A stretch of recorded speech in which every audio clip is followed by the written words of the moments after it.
here with Open Mat Physio team. We're -1, aren't we? Yeah. Who's the third member of the party? Missing Daisuke. Daisuke. Yeah, Daisuke, right. And so we have a really broad range of experience from a practitioner perspective as physios, but also as jiu-jitsu practitioners, black belt, blue belt, respectively.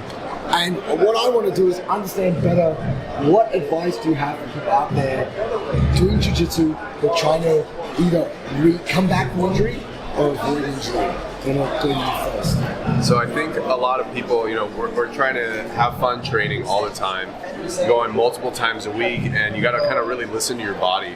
It's like, you kind of push through some of that pain, but that pain is a telltale sign of like, hey, maybe I need to slow down a little bit. Maybe I need to have a light day, do some drilling, do some more flow, because we always want to, keep training, and our partners want to keep training, but sometimes it can be hard to just say, hey, today I need a day to just relax, I need to flow a little bit. And you feel pretty good, you just get that blood flow moving, and you might figure out like, hey, I actually didn't really know how to do this technique that well, and maybe I can just drill that. So you still have some fun, you still get cardiovascular blood flow benefits, and just kind of modulation, I think, is a really important thing early on, figuring that out.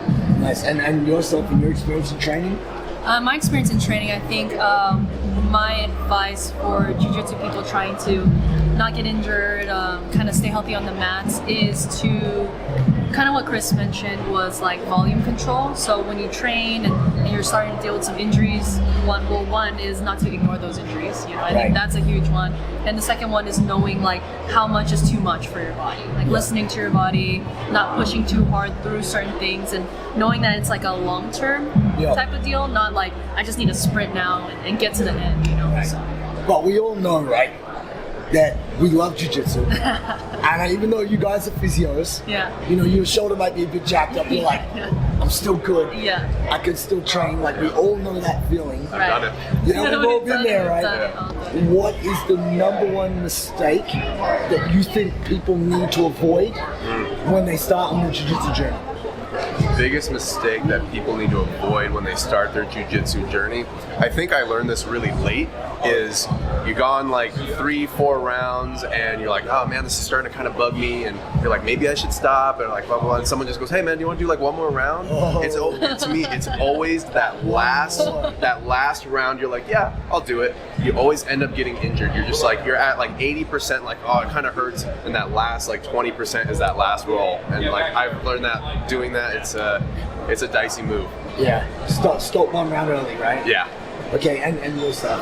I think in my experience, for sure, when I first started jiu-jitsu, is knowing that it's something that like we don't, like normal people don't do. So realizing that you do have to take care of your body outside of jiu-jitsu. So making sure you're sleeping, making sure you're taking care of like your diet and hydration. Like those are things that in the very beginning for me like help with recovering a little bit better. That way I can get back to training more.